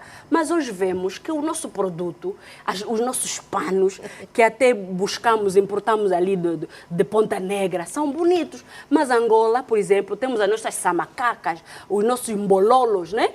Portanto, precisamos de revitalizar isso. Mas para isso é preciso investir muito como é que posso dizer? Na matéria-prima, o algodão. O Kwanza Sul, também vou partilhar, houve uma fábrica para transformar também algodão, para produzir. Mas é preciso também implementar a produção do algodão. Exatamente. Há empresários à espera até hoje, meteram processos do concurso, compraram-se máquinas para a produção do algodão, gastou-se milhões de dólares, a máquina apodreceu até hoje no porto. Portanto, é só para dizer que temos que acordar, o país precisa de avançar e a produção interna, a revitalização das indústrias como eu posso dizer, é um combustível necessário, porque precisamos de transformar o nosso país, precisamos de produção interna. E ouvimos do secretário de Estado uma coisa interessante, que o Angola importa fardos no valor de 65 milhões anual. E este fardo, ainda por cima, era para ser dado de graça a pessoas desfavorecidas. Mas não sei quem são essas pessoas que têm esses contratos para trazer esse fardo e, por cima, têm vantagens do ponto de vista aduaneiro, e chegam a Angola e vendem este fardo. Grande negócio. E temos gente a andar nua, não ter roupa, temos a gente... Quer dizer, esse país é fome, é miséria, é pobreza, mas por quê? Porque quem governa, as pessoas que governam, a visão é só para as suas barrigas. É um caso sério. Eu vou estender aqui a pergunta à Dalva. Dalva, acha que um concurso público será a solução para o problema das nossas indústrias têxteis? Filomena, o subsetor têxtil constitui uma das áreas estratégicas no contexto da diversificação da economia, não é? E aquilo que foi a constatação do Presidente da República, que teve muito bem a Susana a dizer, foi importante para que ele tanto tivesse uma visibilidade real do estágio de inoperância desta fábrica, não é? E também poder, a partir dali, ter uma visão daquilo que efetivamente poderá ser as ações conducentes à revitalização, portanto, deste subsetor. Como é que este concurso poderá atrair mais investidores? Deixa-me só dizer, Susana, e se considerarmos que o Estado investiu nas três indústrias, que era a La Sola, que está em Benguela, a Satec, que está no Bengo, e no Dondo. No Dondo, perdão, e a que está aqui, Kwanza Norte, e a que está aqui no Kazenga, 1,2 mil milhões de dólares. Só a Nova Testang, tanto o Estado investiu 251 milhões, 273.056 dólares, e está num estado de inoperância total. Portanto, mas isso é um problema de gestão, terá sido um problema de gestão? É de roubo, não, eu penso que há várias dimensões que podem ser avaliadas neste processo. Portanto, uma das que eu entendo que é importante é a falta de uma estratégia, não é, para a operacionalização desta indústria. Portanto, estas três, não é, fazem parte do pacote do PROPRIV, o Programa de Privatizações, que foi aprovado tanto o ano passado, que vai do período de 2019 a 2022. Portanto, e é verdade que a nossa classe empresarial está descapitalizada. Não temos condições para podermos arrancar, não é, para disputar o processo que é para gerar aquilo que são os insumos necessários para a economia. E o concurso público, se for lançado numa dimensão internacional, tendo sido criadas, ultrapassadas as questões de burocracia, portanto, a melhoria, e temos registrado que a Angola melhorou bastante no Doing Business nos últimos tempos, que é importante, mas não é aí todavia necessário, o suficiente, vai poder, não é, aportar investimento estrangeiro. Mas ainda assim, há um aspecto que é muito importante que a Navita fez menção. É preciso que se faça o investimento no setor, no cultivo, na cultura do algodão.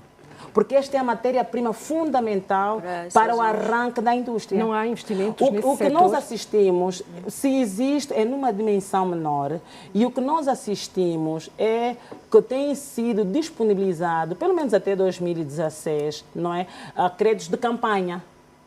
Não, os nossos empresários, ou os entes que atuam na cultura desta commodity importante, eles precisam de crédito, de investimento, porque precisam de desbarrar as terras. Hoje, devido tanto o estágio desses terrenos, quer no Kwanza Sul, como em Malange, um bocadinho de mais para o sul também, descobriu-se também há algodão, e há diversos tipos de algodão. É preciso, hoje não tem condições do plano da cultura, é preciso que se compre adubo, tira-se os troncos, os capins, quer dizer, há um conjunto de ações do ponto de vista agrícola que devem ser implementadas e para isso precisa de capital. Então, o investidor também, e para que o Estado tenha um peso menor ainda neste processo, é preciso que as ações conducentes ao investimento, ao crédito de investimento, sejam despoletadas.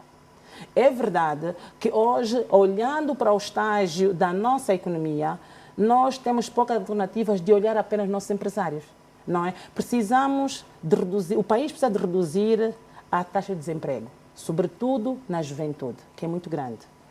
E a operacionalização destas três indústrias vão contribuir, vão impactar diretamente na redução da taxa de desemprego.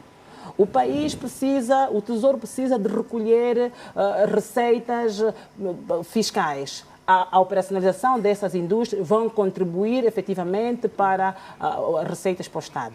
Precisamos também de reparar que todo o processo, essa contração de financiamento, tem impacto gravoso nas contas públicas, é dívida pública. Tudo se traduz em dívida pública, são financiamentos, não são de graça. Exatamente. E até 2017, mediante informações obtidas, o Tesouro Nacional havia pago já, do total da dívida, portanto, para esta indústria no Kazenga, 97 milhões de dólares. E vamos olhar que desde a atribuição, desde a passagem, não é incompetente, pelos órgãos, falamos concretamente do IDIA, porque a passagem da titularidade não foi feita de acordo às normas vigentes estabelecidas, não é? Foram feitas de forma indecorosa, por ali o Estado teve que recuperar este ativo, não é? Este processo é moroso, o Estado perde dinheiro, não se consegue gerar emprego. Portanto, era preciso, é verdade, que o Presidente tivesse visibilidade daquilo que é a capacidade instalada. Não é? Uma coisa, e disse bem a Susana, é ouvir dizer, a outra muito diferente é constatar. E o Presidente da República deve, nós encorajamos, eu encorajo o Presidente da República a continuar com este processo de constatação, não só desta indústria, mas como de outras mais, perdidas por Angola fora, para que nós consigamos capitalizar e que o investidor privado se sinta mobilizado para poder investir no nosso país. Luísa, como é que o Estado pode recuperar todo este investimento feito na Testang 2? Fazendo as fábricas produzirem. Numa primeira fase, e creio que foi um dos diretores lá da indústria que disse isso, que tem que se recorrer à importação de algodão. Ao mesmo tempo que se importa também sementes de algodão para rapidamente fazer a produção de algodão. De facto, as colegas disseram muito bem. Neste momento, o Executivo precisa de investir na agricultura, no cultivo do algodão. Há experiências, e eu espero que muitos desses nossos camponeses, sobretudo da Baixa de Cassange, não tenham ainda morrido para fazer rapidamente a produção do algodão. Famosa. Para produzir o algodão e podermos, as fábricas precisam rapidamente de produzir, senão o Estado está a pagar a dívida do investimento que recebeu, mas não tem de onde tirar, tem que tirar de um outro sítio. Com certeza que tira da construção das escolas, dos hospitais, do medicamento, para poder honrar os compromissos que foram assumidos e de forma errada investidas numa indústria que podia, além de criar empregos, criar também desenvolvimento, porque nós podíamos vender peças. Eu hoje estava a ouvir o Janela Aberta da televisão pública de Angola e eu verifiquei que as nossas estilistas muitas vezes se referiam à questão do tecido, que precisam de misturar tecido europeu com algum africano que vão conseguindo, que é muito caro, muito difícil, porque nosso tecido, nós não temos o nosso tecido. E então, onde é que está o nosso tecido? Portanto, é preciso rapidamente, e o senhor Presidente disse, e eu espero que o Ministério da Indústria possa rapidamente abrir o concurso para ver quem é que se vai habilitar a gerir estas fábricas que temos ali, que produziram muito tecido. Podemos fazer. Nós agora compramos fardos. Eu penso que o fardo é um grande negócio. E foi exatamente, acho que este negócio do fardo que desencorajou a produção do tecido. Ou convinha que se não produzisse tecido para se comprarem os fardos. Então, atrás dos fardos, se a PGR puxar muito bem por trás dos fardos, deve haver também um gato escondido com o rabo de fora. Porque agora tudo é fardo, tudo é fardo. Vocês já viram os milhões de balões de fardo que andam por este país já fora? É muito fardo. Até aqui em Luanda, que supostamente o fardo era para os mais pobres, aqui em Luanda está inundado, em cada esquina uma venda de fardos, em cada esquina uma esquina. É verdade que virou mas negócio. É bom que haja, essa venda de até porque tem estado a ajudar muita gente, não é? Sim, porque com 200 kwanzas compra uma blusinha e põe, já o filho já não anda despido, já cobre o corpo do frio. Mas o fardo veio, de facto, prejudicar a necessidade de investimento na indústria de produção de têxtil e até de vestuário. Nós tínhamos indústria de produção de vestuário, mesmo no Kazenga, tínhamos indústria de produção. No Ambo, sim. Aqui é preciso... Tínhamos muitos. E então, com o fardo, a gente pesa quanto é que vai gastar para produzir o tecido e para produzir depois o vestuário. Como é que fica? Criamos uma população de modistas, costureiras, como antigamente dizíamos, alfaiates, hoje estilistas, que ficaram desempregados. É uma profissão que começou a passar para a história, ninguém mais se importava. Felizmente hoje há um grupo de jovens que começa a mostrar que é também importante fazer isso, portanto, fazer costuras e ter tecido para poder mostrar a nossa cultura. A nossa identidade também fica um bocadinho, quando a gente todo veste fardo, tudo igual, quer dizer, são peças únicas, mas é esquecer as nossas roupas. A Navita disse, as minhas avós usavam panos. Hoje em dia, as avós não podem usar panos porque pano gasta muito. São 3 peças, mais a blusa, mais o lenço. É muita roupa. Vai sair de onde? Não há tecido. Tem que esperar que alguém vá lá para fora para trazer. Eu penso que é preciso rapidamente, e não vou repetir o que as colegas já disseram, senhor Presidente, pedir que seja nomeado rapidamente, ou seja, encontrado um gestor, uma empresa que possa gerir e fazer produzir. Não é mais por um gestor que vai ficar à espera de pedir dinheiro para poder fazer e esperar mais que hoje ele dê dinheiro. De preferência, alguém que possa investir também. Sim, numa altura em que se fala tanto de privatização na Vita, acha que esta será a solução para o nosso parque industrial? Vamos aqui já generalizar. Dizer que o nosso país é o único onde as privatizações dão medo, por causa das práticas indecorosas. Porque uma economia normal como é a nossa, que assumimos de mercado, portanto, o que deve funcionar é exatamente o setor privado, que deve ser o dinamizador da economia, o maior investidor, que cria mais postos de trabalho, que cria poupança privada, renda para as famílias. Portanto, privatização por privatização não é problema, porque parte do pressuposto de que como é que posso dizer, empresas como essas de grande porte nas mãos do Estado, há uma ineficiência de gestão, e isso é o princípio conhecido a nível da economia e que nós não podemos fingir. Mas que o importante nas privatizações é que se analise exatamente a vertente interna, a nossa conjuntura, se é possível, se não, se continua. É preciso eliminar os vícios anteriores para que essas empresas não caiam mais em mãos daquelas pessoas que já prejudicaram muito o Estado.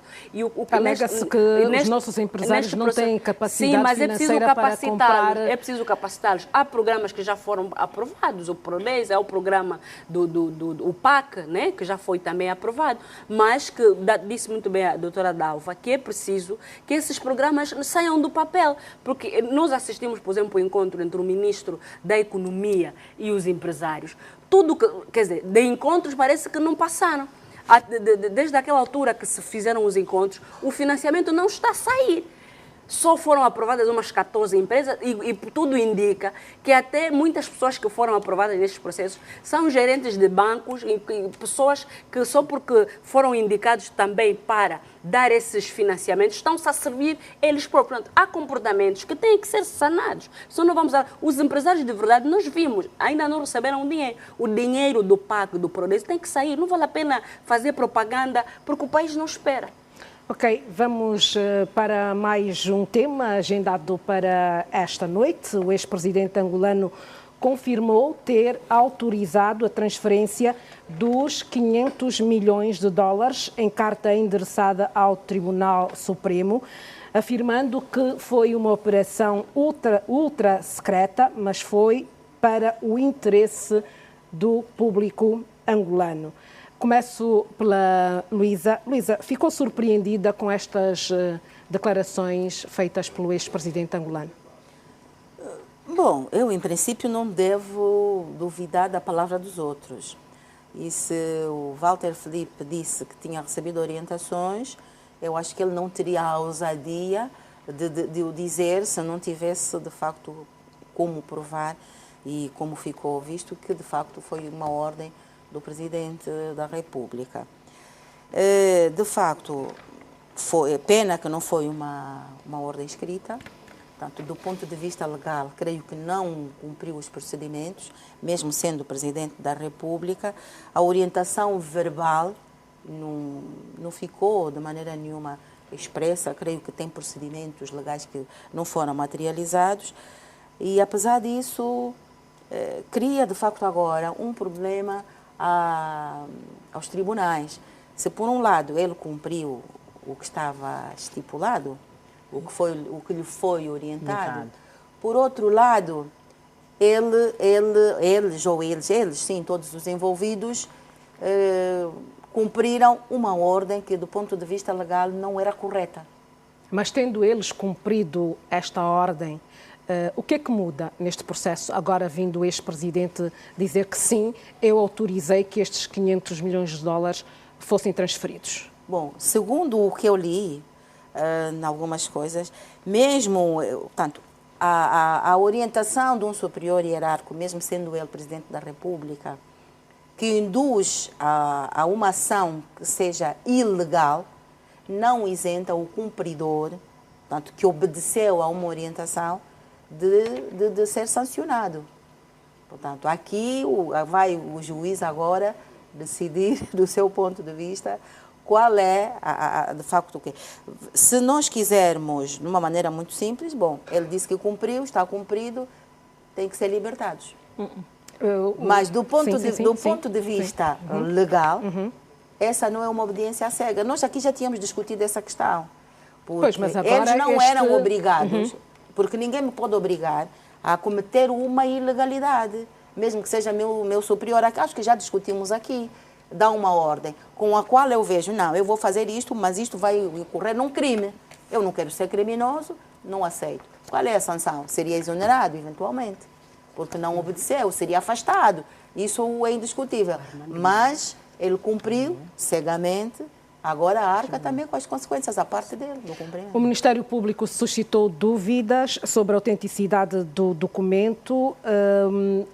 O que é que acha, Navita? É possível que haja dúvida? É possível que haja falsificação ou possibilidade de falsificar um documento, uma carta destas? É possível. No mundo de hoje, da falsificação, é possível. Agora, que a PGR, a essa altura do campeonato, tinha que ter mecanismos próprios de segurança para averiguar aquilo que é a autenticidade dessa documentação. É uma instituição que tem nas suas mãos processos sérios e que tem que ter mecanismos próprios para averiguar as legalidades, a autenticidade de tais documentos.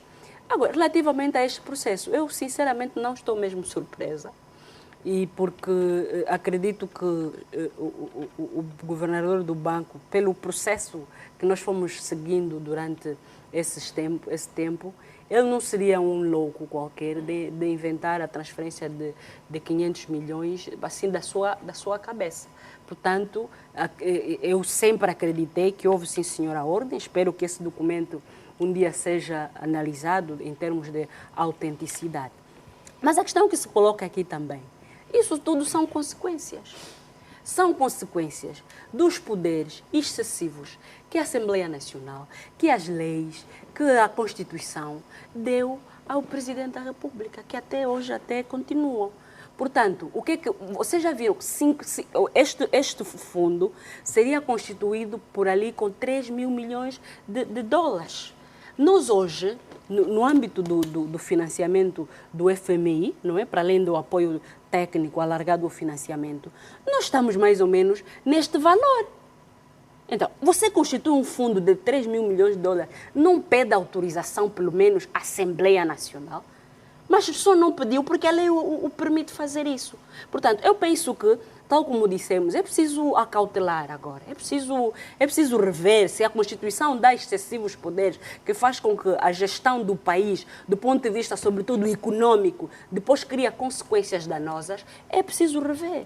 É preciso rever a lei do Orçamento Geral do Estado para que a gestão, independentemente dos poderes, independentemente da separação deste ou daquele poder, haja uma interdependência tal que o país não passe por outros episódios de autorizações, porque o presidente... E o que nós vimos é que 2 ministros importantes que estavam naquela altura, sobretudo com o presidente anterior, que hoje também vimos o presidente, o ministro de Estado da Economia e Desenvolvimento, vimos também o ex-ministro das Finanças, que agora é governador do Namibe, virem testemunhar e dizer: nós vimos que não estava correto, o outro diz que não via a ordem.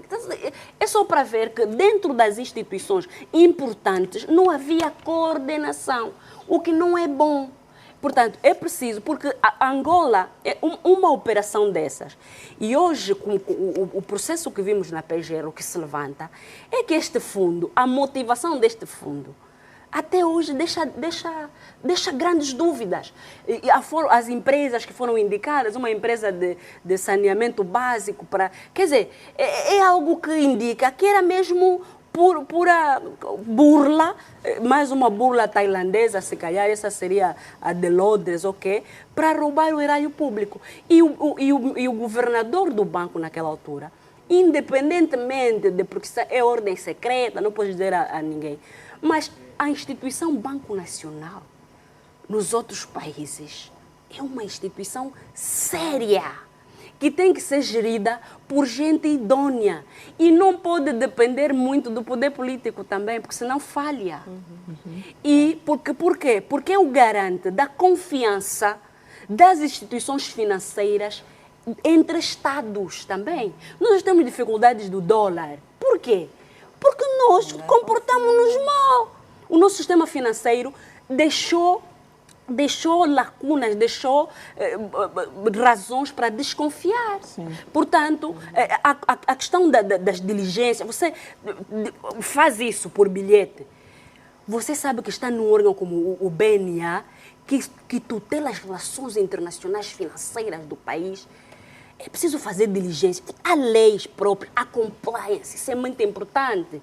Se um banco nacional faz uma transferência dessa, vamos pedir contas aos bancos comerciais como? Portanto, é uma situação que...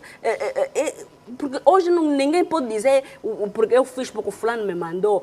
Não, tem que haver autorresponsabilidade. Você cantar num cargo público, você tem que ser, antes de tudo, autorresponsável. Porque para te confiarem este cargo é porque viram em ti alguma idoneidade, alguma responsabilidade, alguma capacidade. Vimos o caso do Dr. Armando Manuel, o meu professor com muito orgulho. Foi exonerado por quê? Porque não aceitou entrar numa burla também, cujo mentor era exatamente o Zenu. E foi a seguir exonerado, com dignidade. Isto faz-me levantar a seguinte questão, e aqui passo já para a Dalva e também para a Susana. Esta carta do ex-presidente da República, admitindo ter sido ele a autorizar essa transferência, deita por terra a ilegalidade que tanto se apregoa deste processo? Filomena, eu penso, claro, não posso fazer análise, incursões jurídicas, não é? Mas aquilo que é a minha pequena visão, não é? Não inviabiliza o processo.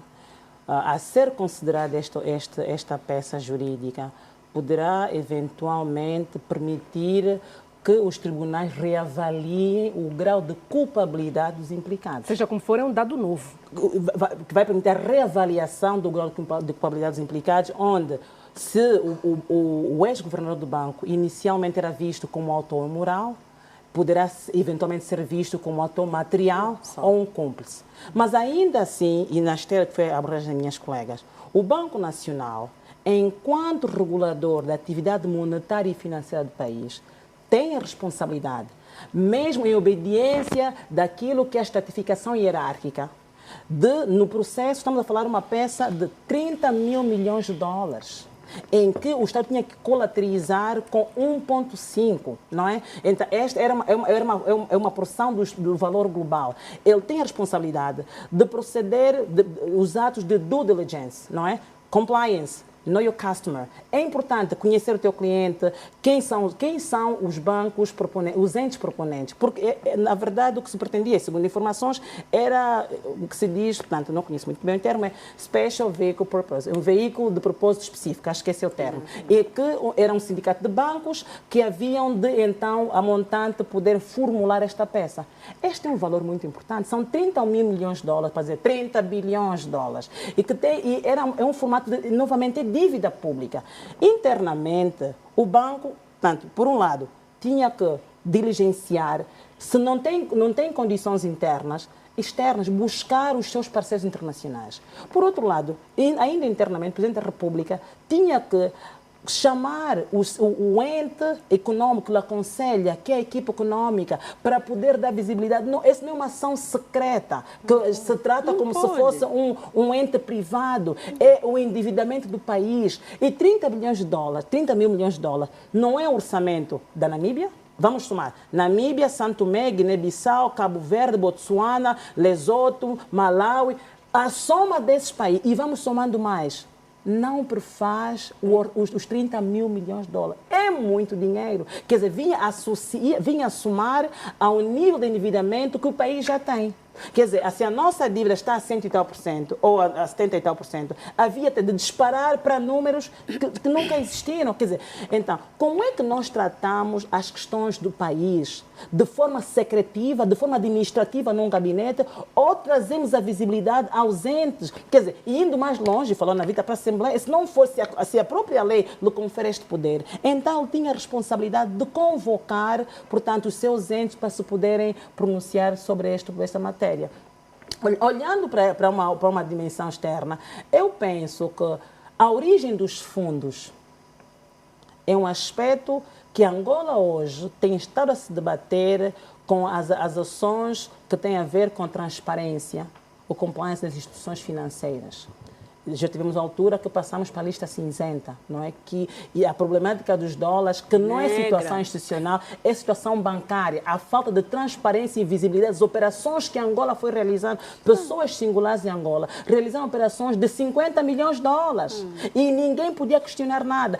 Toda esta problemática é que despolutou uma ação conjunta internacional contra aquilo que eram as transferências feitas por Angola, onde os bancos intermediários deixam de operar com os bancos angolanos. Portanto, e é preciso que neste processo o Banco Nacional tem responsabilidades e por aquilo que foi o modelo implementado para a mobilização dos recursos, as transferências, deixa-nos transparecer que havia indícios claros, não é, de apropriação mesmo deste valor, não é, e o Estado seria mais uma vez lesado. Exatamente. Portanto, aqui que é preciso, e é nós olharmos, as questões do Estado devem ser tratadas de forma como um Estado, não tratar com 2, 3 pessoas. Quer dizer, estamos a falar do endividamento de um país, há um facto que vai impactar a nossa vida, vai regredir, que não contribui para o crescimento, porque nem sequer estava claro qual era a finalidade deste fundo.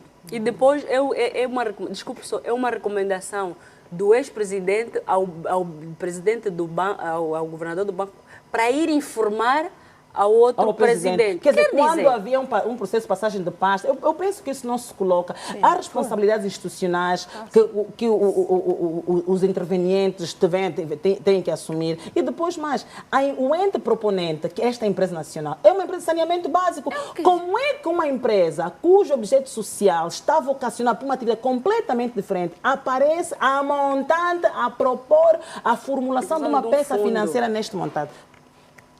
Eu acho que Susana, deixamos aqui ouvir a Susana. Sim, eu penso que, se formos a analisar do ponto de vista técnico, esta carta influencia muito o processo, tanto é que portanto, a Procuradoria tenta usar a estratégia de questionar a legitimidade da carta, porque obviamente que, tendo e sendo o ex-presidente assumindo que deu esta ordem, estamos a falar daquilo que é o impacto que pode ter no processo. É um impacto grande. Porque mas, Susana, não acha estranho que, sendo este um processo que já decorre há algum tempo, só agora o ex-presidente da República vir a público tomar para si a responsabilidade dessa transferência? Eu penso que também, analisando, porque está aqui também em jogo a imagem do próprio ex-presidente, não lhe interessava muito a dado momento, mas ele foi chamado, foi arrolado pela defesa de uma das partes, que penso que foi obviamente uma boa estratégia de defesa. Ele teve que vir assumir, até porque também está o seu filho a ser julgado. Obviamente, ele tinha que vir a público dizer alguma coisa e todo o processo foi construído com essa tese de que tanto foi tudo feito pelas pessoas que estão a ser julgadas, uma grande responsabilidade para o Walter Filipe, e essa carta realmente tira um pouco daquilo que é a responsabilidade. A decisão final vai depender muito daquilo, como um pouco a Dalva disse, daquilo que vai ser o entendimento do juiz naquele momento. Mas acha que Walter Filipe poderá ser inocentado? Ou não sei, é uma questão, portanto, preferia agora não falar, até porque é um processo que ainda está a transitar em julgado, mas tem o seu peso, é um processo que está a fazer rolar muita tinta, mas uma questão também que é preciso analisar é que naquele contexto, uma coisa que é preciso também que nós analisamos, era muito difícil os governantes dizerem não ao presidente, e um pouco que a Navita disse, o poder que o presidente tem e tinha, o poder que a Constituição dá ao presidente da República, é um poder quase do imperador.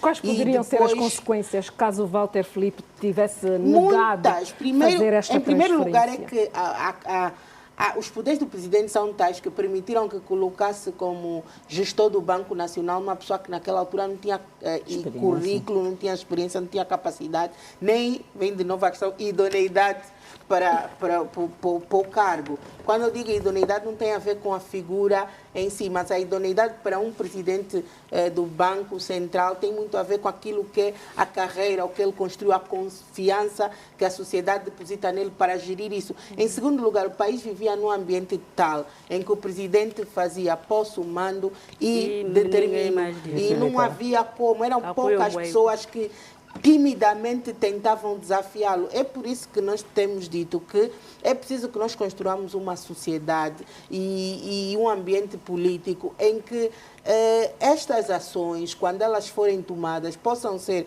questionadas e possa-se impedir que os processos se repitam, porque nós continuamos a ter realmente um poder excessivo concentrado na figura de uma pessoa. E se 500 milhões foram feitos desta forma, fora daquilo que são as diligências normais da compliance, é só para dizer que quantos milhões também foram feitos, pelo que agora temos que prevenir, e prevenir por leis, prevenir, porque é preciso uma governação mais transparente.